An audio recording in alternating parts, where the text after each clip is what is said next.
मैं दिव्या अपने माता पिता की सबसे खूबसूरत बेटी थी। मेरे जन्म पर मेरे पिताजी ने पूरे मोहल्ले में लड्डू बांटे थे। मेरी माँ सुनीता देवी कहती थीं कि मैं उनकी जिंदगी का सबसे खूबसूरत ख्वाब हूँ, जिसे उन्होंने अपनी आंखों के सामने हकीकत बनते देखा है। मुझे याद है, बचपन में जब मैं अपने भाई विनायक से लड़ती थी तो पिताजी हमेशा मेरा ही साथ देते हैं। यहाँ तक कि विनायक की शादी के बाद भी वह मेरी किसी भी फरमाइश पर ना नहीं कर सकते थे। मेरी परवरिश वाकई किसी राजकुमारी से कम नहीं हुई थी। मेरे कपड़े, मेरी शिक्षा, मेरे शौक, सब कुछ आलीशान था। मैं इस बात पर अफखड़ करती थी और मुझे यकीन था कि मेरी किस्मत में सिर्फ सुख और ऐश ही लिखे हैं। मुझे क्या खबर थी कि जिंदगी की एक छोटी सी गलती मुझे एक ऐसे गड्ढे में धकेल देगी जहां मेरी हैसियत एक नौकरानी बल्कि एक मुजरिम से भी बदतर हो जाएगी। हमारी 2 मंजिला हवेली, जिसे बाहर से देखने वाला भी हमारी खुशहाली का अंदाजा लगा सकता था, 2 भाइयों के खानदानों में बंटी हुई थी। ऊपर वाले हिस्से में, जिसमें 4 बड़े कमरे, एक विशाल ड्राइंग रूम और एक आधुनिक रसोई घर किचन था, हम यानी पिताजी देवेंद्रनाथ का खानदान रहता था।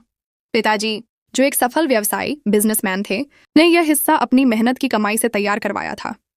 हमारी जिंदगी में हर आसाइश मौजूद थी।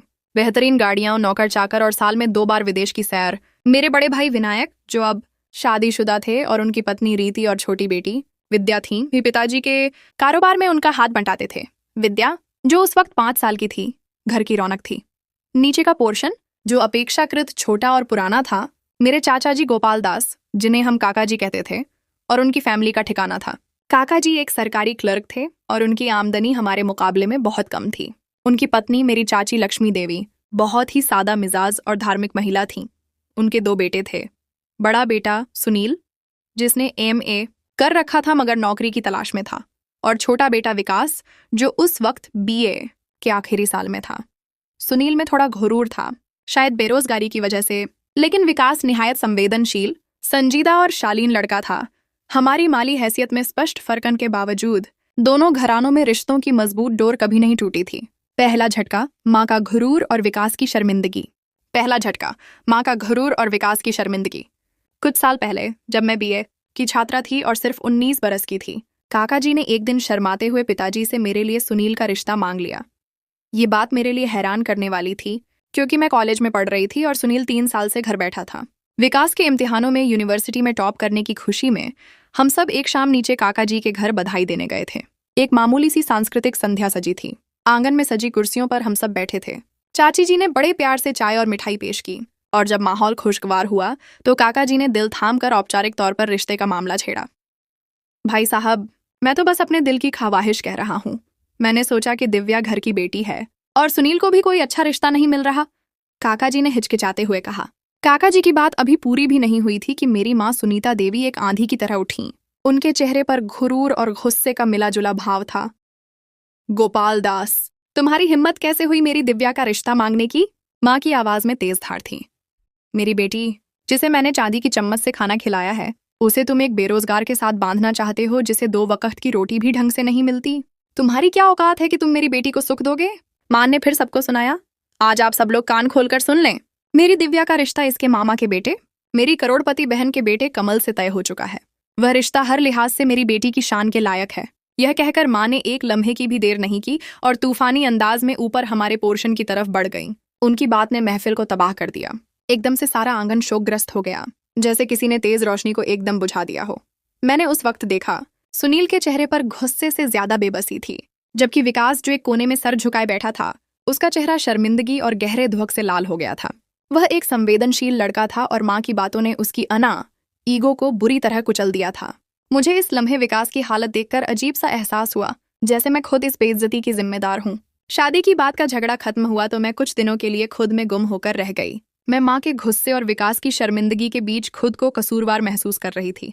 एक दिन मेरी भाभी रीति मेरे कमरे में आई। रीति, जो मुझसे सिर्फ 5 साल बड़ी थीं और मेरी बड़ी बहन और बेहतरीन सहेली का किरदार निभाती थीं, मुझे लाइफ कोच की तरह प्यार और मोहब्बत के बारे में मशवरे देती रहती थीं। दिव्या, मैं समझती हूँ कि तुम्हें विकास से जरूर मिलकर माफी मांगनी चाहिए, उन्होंने बहुत नरमी और राजदार लहजे में कहा। वह मेरे बेड पर मेरे साथ बैठ गईं। भाभी, ये क्या कह रही हैं आप? माँ ने बुरा भला तो सुनील भैया को कहा था, बीच में विकास का क्या कसूर? मैं क्यों माफी मांगूं? मैंने हैरत से पूछा। रीति मुस्कुराई, एक अर्थपूर्ण मुस्कुराहट। तुम्हें शायद अंदाजा नहीं दिव्या, तुम जब चाची के घर जाती हो तो मैं विकास की आंखें पढ़ती हूँ। उसकी आंखों में चाहत और मोहब्बत की गहरी सरगोशियां छुपी होती हैं। वह तुम्हें पसंद करता है और तुम्हारी माँ की बातों से उसका दिल टूटा है। रीति की बात सुनकर मेरे कान साएं साएं करने लगे और मेरे दिल की धड़कन एकदम से तेज हो गई। मुझे पहली बार अपने अंदर एक मीठा और अनोखा एहसास हुआ। मैं खामोश रही, मगर रीति ने बात जारी रखी। वह मोहब्बत की तारीफें करती रहीं। कहती थीं कि मोहब्बत बहुत खूबसूरत जरूर है, इंसान को एक बार यह एहसास जरूर जीना चाहिए। उनकी बातों ने और विकास की शर्मिंदा सूरत ने मेरे मासूम दिल में भी एक हसीन ख्वाब को जन्म दे दिया। मैं अनजान थी कि रीति का यह सारा मशवरा एक तैयारशुदा साजिश का पहला कदम था। प्रेम का इजहार और एक गलत फैसले की बुनियाद। प्रेम का इजहार और एक गलत फैसले की बुनियाद। इस वाक़ये के बाद भी खानदानों में रस्म और रिवाज बरकरार रहे, लेकिन अब मेरे नीचे जाने का मकसद सिर्फ चाची जी नहीं रही, बल्कि कहीं ना कहीं विकास की एक झलक देखना भी था। मैंने भी अब विकास की आंखों में उसकी शर्मिंदगी के पीछे गहरे जज्बात उभरते हुए देखे। वह मुझसे बात करने के लिए, ख्वाह वह बिजली के बिल या सब्जियों की कीमत के बारे में हो, बहाने ढूंढता रहता था। एक दिन मैं चाची के किचन में उनके लिए चाय बना रही थी। चाची की तबीयत थोड़ी नासाज थी। मैं पीछे मुड़ी तो विकास अचानक अंदर आ गया। वह घबराहट में था और गैर जरूरी बातें कर रहा था। मैं चाय छान रही थी कि उसने दबी हुई आवाज में कहा, दिव्या, सच पूछो तो उस दिन जब ताई जी माह ने सुनील भैया के लिए तुम्हारा रिश्ता ठुकराया था तो मैं घबरा गया था। मुझे लगा कि शायद मैं तुम्हें हमेशा के लिए खो दूं, मगर भला हो ताई जी का जिन्होंने रिश्ते से इनकार कर दिया। मैं यह एतराफ सुनकर शर्म से लाल हो गई। मेरा दिल बेकाबू हो चुका था। मैं फौरन किचन से बाहर भागी। विकास मुझसे सिर्फ 2 साल बड़ा था। वह वाकई खुश शक्ल, खुश मिजाज और पढ़ा लिखा लड़का था। उसने मुझे अपना सबसे बड़ा राज बताकर हमारे दरमियान एक नई डोर बांध दी थी। उसके मोहब्बत भरे इजहार के बाद मैंने कई रातें जागकर गुजारी। रीति भाभी मेरी मोहब्बत की दास्तान सुनकर बहुत खुश हुईं। वह हर कदम पर मेरी हौसला अफजाई करती थीं। दिव्या, ये तुम्हारी जिंदगी का सबसे हसीन मौका है। मोहब्बत रोज रोज नहीं होती। विकास का साथ छोड़ना नहीं। जब मैंने माँ के गुस्से का खौफ जाहिर किया तो रीति ने निहायत इत्मीनान से कहा, दिव्या, तुम्हारे घर वाले तो तुम्हें 7 खून भी माफ कर देंगे। ये तो फिर अपने कजन से मोहब्बत है। तुम उनकी सबसे लाडली बेटी हो, डरो मत। इस झूठी तसल्ली ने मुझे एक खौफनाक रास्ते की तरफ धकेल दिया। यूं हमारी मोहब्बत रोज बरोज गहरी होती गई। एक दिन विकास ने मुझसे कहा कि वह डरता है कि मेरे घर वाले मेरी शादी कहीं और तय न कर दें, इसलिए हमें खुफिया तौर पर कानूनी शादी, कोर्ट मैरिज कर लेनी चाहिए। मैंने उससे साफ इनकार कर दिया। मुझे रिश्ते छुपाने का ख्याल भी बर्दाश्त नहीं था। मेरे इनकार को विकास ने अपनी अना का मसला बना लिया। वह मुझसे दूर रहने लगा और मुझ पर शक करना शुरू कर दिया कि मैं सिर्फ वक्त गुजारी कर रही हूँ। खुद को सच्चा साबित करने के जुनून में और इस डर से कि मैं कहीं उसे खो न दूं, मुझे उसके साथ आर्य समाज मंदिर में जाकर खुफिया तौर पर शादी करनी ही पड़ी।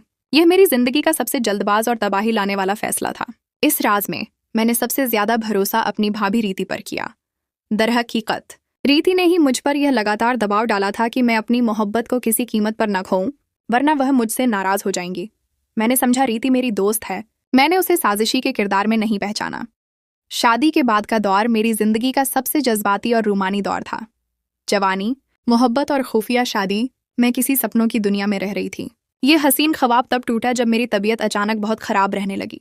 मुझे सुबह के वक्त शिद्दत से मतली उल्टी आती थी और अक्सर चक्कर आते थे। जब मैंने ये बात रीति भाभी को बताई तो वह खुशी से पागल हो गईं।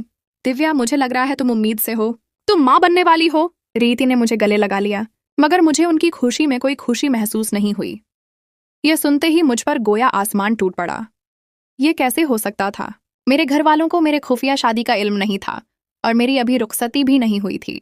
मैं तो घर वालों का सामना करने के ख्याल से ही खौफ से अधमरी होती जा रही थी। मैंने फौरन विकास को किचन में बुलाया और सारी सूरत हाल से आगाह किया। वह भी खौफ से जर्द हो गया और मुझे फौरन एक खुफिया क्लिनिक ले गया। डॉक्टर ने हमारे शक को सच्चाई की मुहर लगा दी। मैं 2 माह से गर्भवती थी। खौफ और दहशत मुझ पर गालिब आ चुकी थी। विकास का दबाव और रीति की चालाक साजिश। विकास का दबाव और रीति की चालाक साजिश। विकास ने मुझे बिना सोचे समझे फौरन मशवरा दिया कि यह बच्चा खत्म, गर्भपात करवा दो। दिव्या, हम खानदान का सामना नहीं कर पाएंगे, ये हमारी बर्बादी होगी। मगर मेरा ज़मीर इसकी इजाज़त नहीं दे रहा था। गलती मेरी थी, मैंने छुपकर शादी की थी। इस चीज़ की सजा एक नन्ही जान को क्यों मिलती? यह मेरे पहलौठी का बच्चा था, मेरी मोहब्बत की निशानी। विकास ने मुझे जज्बाती तौर पर ब्लैकमेल करना और दबाव डालना शुरू कर दिया। मैंने एक बार फिर रीति भाभी से मशवरा लिया। रीति ने बहुत चालाकी से मुस्कुरा कर कहा, दिव्या, तुम्हें यह बच्चे वाली बात घर में सबको बता देनी चाहिए, मगर विकास का नाम मत लेना। घर में सबसे कहो कि तुमसे कोई गुनाह सरजद हो गया है। जब तुम गुनाह की बात करोगी तो तुम्हारे वालिदैन बिना चूं व चरा के अपने खानदान की इज्जत बचाने के लिए तुम्हारी शादी विकास से कर देंगे, क्योंकि तुम दोनों के दरमियान की हर रुकावट खुद ही खत्म हो जाएगी। रीति का यह मशवरा जाहिर तौर पर मुश्किल मगर व्यावहारिक लग रहा था। मुझे शिद्दत से खौफ आया, मगर यह इकलौता रास्ता था जहां से मेरी बचत मुमकिन थी। मैंने कुछ देर खुद को संभाला और फिर माँ के कमरे में चली गई। वह उस वक्त अकेली बैठी थी। मैंने उनके कदमों में गिरकर ज़ारो कतार रोना शुरू कर दिया। माँ ने घबराकर मुझे उठाया। जब उन्होंने मुझसे माजरा पूछा तो मैंने अपने मुंह से वह खौफनाक अल्फाज निकाल दिए। माँ, मुझसे एक बहुत बड़ी गलती हो गई है। गुनाह, इसकी निशानी मेरी कोख में पल रही है। मेरी माँ का रंग इस खौफनाक इंकिशाफ पर पीला पड़ गया। वह स्किटर लहजे में बोली, खबरदार, इस राज को राज ही रहने दो। इस बात में किसी तीसरे को मत शरीक करना, खवाह वह तुम्हारा बाप हो या भाई। उन्होंने मुझसे कसम ली कि मैं किसी को नहीं बताऊंगी। रीति भाभी, जो कि इस साजिश का अहम किरदार थीं, बार बार मुझे उकसाती रहीं कि मैं यह बात अपने भाई और पिताजी को बताकर अपने ज़मीर पर पड़े बोझ को उतार फेंकूं, मगर मेरी माँ की कसम मेरे रास्ते में आड़े थी। मैंने विकास को बताया कि मैंने यह सारी बात माँ को बता दी है और उनसे यही कहा है कि मुझसे गुनाह हुआ है। विकास बहुत खुश हुआ और बोला, अब इस निशानी बच्चे को भी जल्द से जल्द मिटा देना। मैंने हाँ में सर हिलाया और घर आ गई। अब मैंने और विकास ने एक दूसरे से मिलना जुलना भी खौफ के मारे तकरीबन खत्म कर दिया था। एक दिन उसने मुझे खुफिया तौर पर पार्क में बुलाया और बेचैनी से पूछा, तुमने बच्चे वाला किस्सा खत्म कर दिया है या नहीं? मैंने उसे झूठ बताया। हाँ, खत्म कर दिया है। मैंने उसे झूठ कहा ताकि वह परेशान न हो, क्योंकि मैंने बच्चे को रखने का फैसला कर लिया था। वह इत्मीनान से मुस्कुरा पड़ा और मुझे एक खाकी लिफाफे में बंद कागजात थमाकर चला गया। मैंने घर आकर वह कागजात खोले तो उनमें तलाकनामा देखकर मैं फूट फूट कर रो दी। विकास ने मेरे साथ यह सब क्यों किया? मेरे ख्वाबों का महल एक झटके में जमींदोज हो गया। मैंने माँ के पांव पकड़कर इस बच्चे को जन्म देने की इजाजत ले ली। माँ ने मजबूरी में यह फैसला कबूल किया। तभी माँ मुझे आखिरी दिनों में घर वालों की नजरों से दूर अपने साथ गांव वाले घर में ले गईं। वह बहुत चालाक थीं। उन्होंने अपनी पुरानी नौकरानी रामा को भी साथ ले लिया। 9 माह बाद मैंने एक निहायत ही हसीन और प्यारी सी बच्ची को जन्म दिया। बच्ची के पैदा होते ही माँ ने मुझे उसकी एक झलक दिखलाई और फौरन बच्ची हमारी नौकरानी रामा को दे दी, जिसके साथ उन्होंने पहले से ही सारे मामलात तय कर रखे थे। माँ ने घर में यह मशहूर किया कि वह रामा की बेटी है। माँ ने रामा को हमारे सर्वेंट क्वार्टर में रख लिया और उस बच्ची की देखभाल की जिम्मेदारी भी खुद ले ली, ताकि वह मेरी नज़रों के सामने रहे। मेरी मोहब्बत की निशानी, मेरी बेटी, सिर्फ मेरे खानदान की नौकरानी की बेटी बन गई। कुछ ही महीनों में माँ ने मेरी शादी अपनी बहन के बेटे, मेरे मामा के बेटे कमल से कर दी। कमल एक शरीफ, रहमदिल और खूबसूरत इंसान था। शादी से पहले मैंने कमल को अपनी खुफिया शादी, तलाक और बच्ची की पैदाइश के बारे में सारी बात बता दी थी।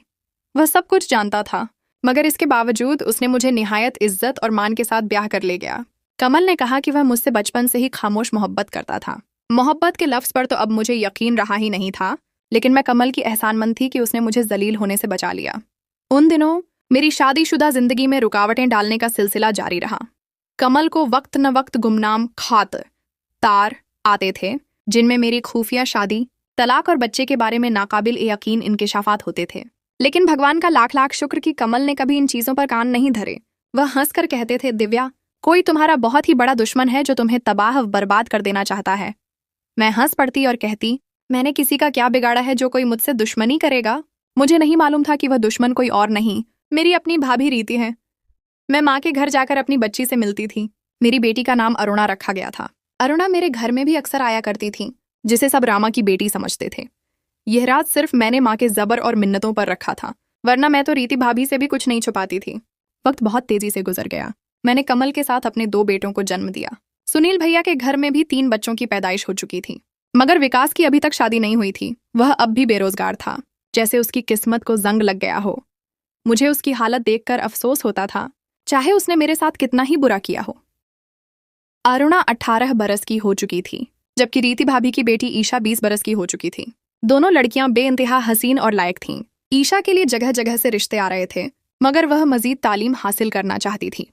ईशा और अरुणा की बहुत गहरी दोस्ती थी, मगर रीति भाभी को यह दोस्ती एक आंख नहीं भाती थी। माँ ने अरुणा का दाखिला भी ईशा के कॉलेज में ही करवा दिया था।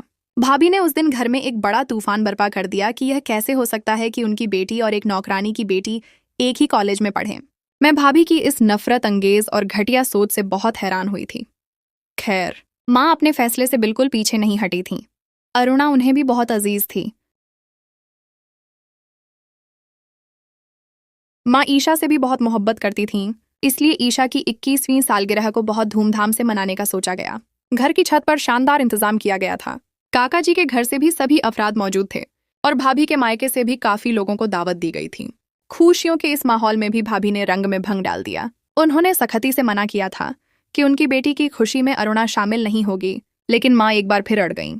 भाई ने ही भाभी को समझाया, जिस पर वह तकरीब में मुंह बनाकर बैठी रहीं। वह अपने दिल की भड़ास अरुणा से काम करवाकर निकाल रही थीं। कभी उसे किसी काम से नीचे भेजती तो कभी रसोई घर में। मैं यह सब बड़े सब्र से सह रही थी। तकरीब का आगाज किया गया। ईशा खूबसूरत लिबास में मलबूस जैसे ही केक काटने के लिए स्टेज पर आई, वह चकराकर रह गई। भाभी ने बड़ी मुश्किल से उसे थामा। ईशा ने चंद लम्हों में खुद को संभाला और मुस्कुराकर केक काटने लगी। सब मुबारकबाद दे रहे थे जब वह केक काटने के लिए दोबारा जोर से चकराकर नीचे गिर गई। पूरे घर में अफरा तफरी मच गई। माँ ईशा का सदका दे रही थीं, तो भाभी रो रो कर हलकान हो रही थीं। ईशा पर पानी डाला गया तो उसे होश आ गया। भाभी ने अपनी भाभी शम्सा से ईशा को चेक करने को कहा। शम्सा एक सीनियर डॉक्टर थीं और काफी तजुर्बेकार थीं। उन्होंने ईशा की नब्ज टटोली और बारीकी से जायजा लेने के बाद घबराहट में बोली, ईशा बेटी ठीक तो है, मगर मामला काफी संगीन है। मैं इस बारे में कुछ भी नहीं कहना चाहती। बेहतर है आप उसे किसी बड़े अस्पताल ले चलें। भाभी ये बातें सुनकर तड़प ही उठीं। वह रोते हुए बोली, भाभी शम्सा, आपको मेरी जान की कसम, आप मुझे सच बता दें। शम्सा इस्तराब में थीं। उन्होंने बड़ी मुश्किल से हिम्मत करके बात शुरू की।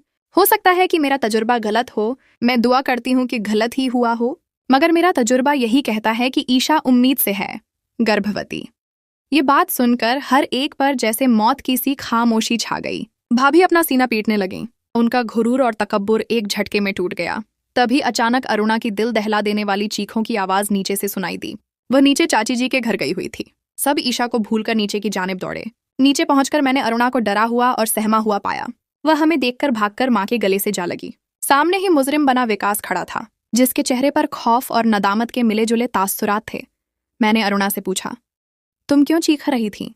वह रोते हुए और सिसकते हुए बोली, आंटी, विकास अंकल कह रहे थे कि मैं उनसे शादी कर लूं क्योंकि मैं उन्हें अच्छी लगती हूं। अगर मैंने उनसे शादी न की तो ये मुझे बर्बाद कर देंगे। और आपकी तस्वीर वाली बोतल पेंडेंट विकास अंकल की जेब में है। विकास की तरफ मेरे पिछले भी बड़े हिसाब निकलते थे। मैंने पागलपन के आलम में उसके मुंह पर थप्पड़ों की बरसात कर दी। वह भी डीठ बना थप्पड़ खाता रहा। उसने जरा भी मुजाहिमत नहीं की। जब मैं थक कर पीछे हटी तो वह आंसुओं से भीगे चेहरे के साथ बोला, और मारो मुझे दिव्या, और मारो, इतना मारो कि मेरे नसीब की कालिक धुल जाए। मैंने एक बार फिर चीखा कर उसे मुखातिब किया, विकास, तुमने जिस लड़की को शादी की ऑफर की है वह तुम्हारी सगी बेटी है। यह वही अरुणा है जिसकी पैदाइश की खबर सुनकर तुमने मुझे तलाक दे दी थी। तुम मर्द तो क्या, तुम तो इंसान भी नहीं हो। पहले मेरी जिंदगी तबाह कर दी और अब विकास को जैसे सांप सूंघ गया हो। वह रो पड़ा। क्या क्या यह मेरी बच्ची है? मैं लावारिस नहीं हूं इस दुनिया में। फिर उसने अपने गुनाहों का एतराफ शुरू कर दिया। दिव्या, सच कहूं तो मैंने कभी तुम्हें आंख उठाकर भी नहीं देखा था। मोहब्बत तो बड़ी दूर की बात है। उस दिन जब ताई जी, माँ ने मेरे पिताजी को जलील किया था, तुम्हारी भाभी रीति ने मुझे बार बार उकसाया कि यही तो वक्त है इनसे बदला लेने का। वह मुझसे बार बार कहती थी कि मर्द बनो और दिव्या को प्यार के जाल में फंसाकर अपना बदला पूरा कर लो। मैं कभी न मानता, मगर रीति भाभी फिर याद करवाने आ जाती थीं। उन्हीं के मजबूर करने पर मैंने तुमसे छुपकर शादी की थी, लेकिन जब तुमने मुझे औलाद की बात बताई तो मेरे होश ठिकाने आने लगे और मुझे एहसास हुआ कि इस बदले के चक्कर में हम बहुत आगे निकल गए हैं। फिर मैंने तुम्हें तलाक दे दी। जहां तक अरुणा की बात है, इसको तो मैं औलाद की तरह ही समझता था, मगर विकास इतना कहकर मेरे कदमों में गिरकर मुझसे माफिया मांगने लगा। भाई विनायक ने सदमे और गुस्से में रीति भाभी के मुंह पर एक तमाचा मारा और चिल्लाए, रीति, तुमने ऐसा क्यों किया? मेरी बेटी की जिंदगी भी बर्बाद कर दी। तो रीति ने अपने आंसू पोंछते हुए नफरत और हसद से भरी कहानी सुनाई। मैंने सब बदला लेने की खातिर किया था। मुझे दिव्या से शिद्दत से नफरत थी। यह नफरत इसलिए थी कि मेरा शाही भाभी का ख्वाब था और दिव्या की ऐश विशरत ने मुझे जलाया। मैंने फैसला कर लिया था कि मैं दिव्या को उसके घर वालों की नजरों से गिराकर ही रहूंगी। जब यह भाई की नजरों से गिर जाती तो मैं इसकी शादी किसी गरीब घराने में करवाकर अपनी हर महारमी का बदला लेती, मगर दिव्या की माँ ने बड़ी चालाकी से बात छुपा ली थी। भाभी अभी बात ही कर रही थीं कि ईशा वहां आ गई।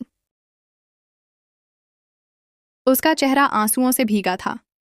वह बोली, मम्मी, आपने आज से 19 साल पहले बुआ दिव्या के लिए गड्ढा खोदा था। आज उसमें आपकी बेटी गिर गई है।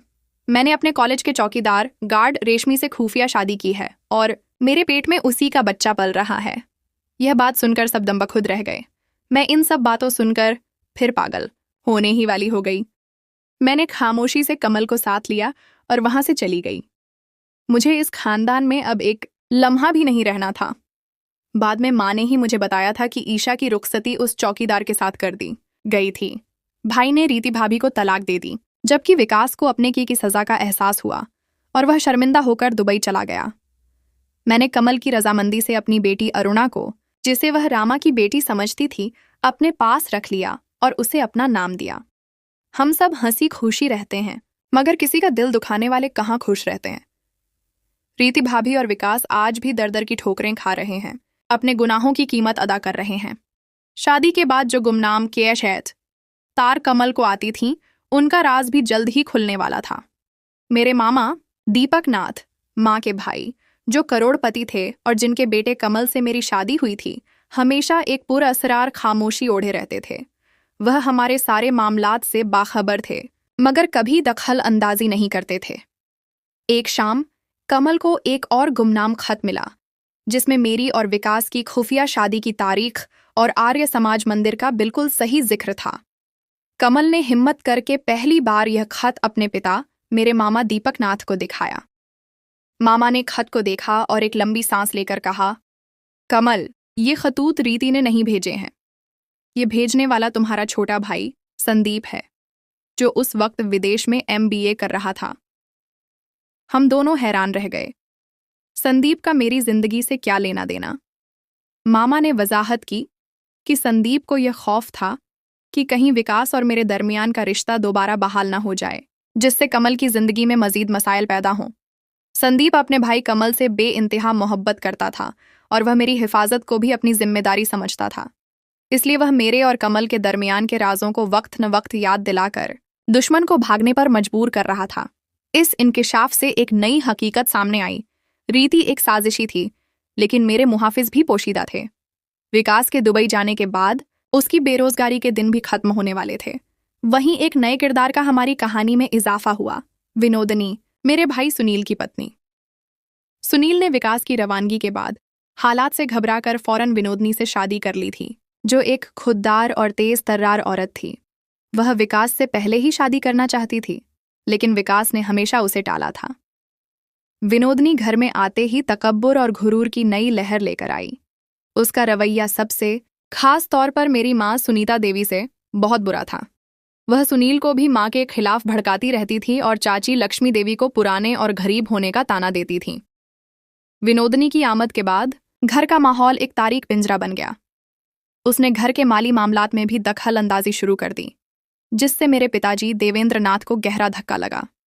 एक दिन विनोदनी ने सबके सामने मेरी माँ को मेरे माजी के खुफिया रिश्ते पर ताना मारा और कहा, ताई जी, आपकी वह शान कहाँ गई जब आपने गरीबी का मजाक उड़ाया था? आपकी बेटी तो आखिर गरीब के घर में शादी से बच न पाई, चाहे आपने उसे कमल से ब्याह कर इज्जत का खौल चढ़ा दिया हो। यह अल्फाज मेरी माँ के लिए किसी बिजली के झटके से कम नहीं थे। इस झगड़े के दौरान मेरे पिताजी, जो पहले ही बीमार थे, शिद्दत से दिल का दौरा पड़ने से वहीं गिर पड़े। इस हादसे ने सारे खानदान को हिलाकर रख दिया। पिताजी को अस्पताल ले जाया गया, लेकिन वह जानवर न हो सके, बच न सके। पिताजी की मौत ने माँ को बिल्कुल तोड़ दिया और वह सदमे, शौक में चली गईं। उनकी जुबान बंद हो गई और वह इशारों में बात करने लगीं। पिताजी की मौत के बाद घर की सारी शान और शौकत एक लम्हे में खत्म हो गई और खानदान का कारोबार भाई विनायक और सुनील के हाथ में आ गया। विनोदनी को अब हवेली की रानी बनने का मौका मिल गया। उसने मेरी माँ को बिल्कुल तन्हा कर दिया और घर की देखभाल के लिए भी किसी नौकर को नहीं रखा। मेरी माँ, जो किसी वक्त हवेली की मल्लिका थीं, अब विनोदनी के रहम व करम पर जिंदगी गुजार रही थीं। मेरी जिंदगी में सब कुछ ठीक होने के बावजूद मैंने वापस हवेली जाने का फैसला किया ताकि मैं माँ का साथ दे सकूं। कमल ने मुझे बखुशी इजाजत दी। हवेली में दाखिल होते ही मुझे अपनी माजी की गलतियों का एहसास हुआ, जिनका खमियाजा मेरी माँ को भुगतना पड़ रहा था। विनोदनी के भी अब एक बेटा और एक बेटी थी, जिसका नाम पायल था। पायल, जो उम्र में अरुणा से 1 साल छोटी थी, अरुणा से सख्त हसद रखती थी। अरुणा विकास और मेरा खून, हुस्न और काबिलियत में पायल से बहुत आगे थी। विनोदनी ने यह जानते हुए कि अरुणा मेरी बेटी है, उसे पायल की नौकरानी बना दिया और मेरी माँ के सामने मुझे मजबूर किया कि मैं अरुणा से घर के सारे काम करवाऊं। अरुणा ने चुपचाप सब कुछ बर्दाश्त किया, यहाँ तक कि पायल ने एक दिन गुस्से में आकर अरुणा के हाथ पर गर्म चाय गिरा दी। उस दिन मैंने विनोदनी के सामने अपने सब्र की आखिरी हद पार कर दी और मैंने उसके मुंह पर 2 थप्पड़ मारे। बस बहुत हो गया विनोदनी, मेरी बेटी तुम्हारी गुलाम नहीं है और तुम इस हवेली की मालकिन नहीं हो। माँ की खामोशी का टूटना और विनोदनी का अंजाम। माँ की खामोशी का टूटना और विनोदनी का अंजाम। विनोदनी ने जब मेरी माँ को, जो अब सिर्फ इशारों से बात करती थीं, ताना देना शुरू किया तो अचानक मेरी माँ के अंदर एक ताकत का समंदर उबल पड़ा। उनकी आवाज़ कई महीनों बाद एक गरज की सूरत में बाहर आई। विनोदनी, तुम आज ही मेरे घर से निकल जाओ। ये मेरे पति की कमाई है, तुम इस पर राज नहीं कर सकती। माँ के मुंह से निकले अल्फाज ने सारे खानदान को हैरान कर दिया। सुनील ने पहली बार अपनी बीवी के खिलाफ खड़े होने की हिम्मत की और उसे घर से निकाल दिया। इस वाकये के बाद माँ की तबीयत में बेहतरी आई। उन्होंने मुझे गले लगाया और रोते हुए कहा कि मुझे माफ़ कर दें। उनकी घुरूर ने उनसे सबसे बड़ी कीमत वसूल कर ली है। विनोदनी के जाने के बाद हवेली का माहौल फिर से सुकून और मोहब्बत से भर गया। भाई विनायक, जो रीति को तलाक दे चुके थे, वहीं भाई सुनील भी जल्द ही अपनी गलती का एहसास करते हुए विनोदनी को तलाक दे दिए। अरुणा और पायल की दोस्ती गहरी हो गई क्योंकि पायल ने अपनी माँ के घुरूर का सबको सीख लिया था। मैं, कमल और अपने बच्चों के साथ हवेली में माँ की देखभाल करने लगी। विकास दुबई से कभी नहीं लौटा, लेकिन उसने जिंदगी भर अरुणा के लिए रकम भेजी। रीति ने भी एक मंदिर में जाकर माफी मांगकर अपनी जिंदगी का एक नया आगाज किया था। यह कहानी इस बात का सबूत थी कि कर्मों का फल सबको मिलता है और मोहब्बत ही सबसे बड़ा इंतकाम है। दिव्या, जो कभी एक नाजुक कली थी, अब एक मजबूत पेड़ बन चुकी थी जो अपने पूरे खानदान को साया दे रहा था।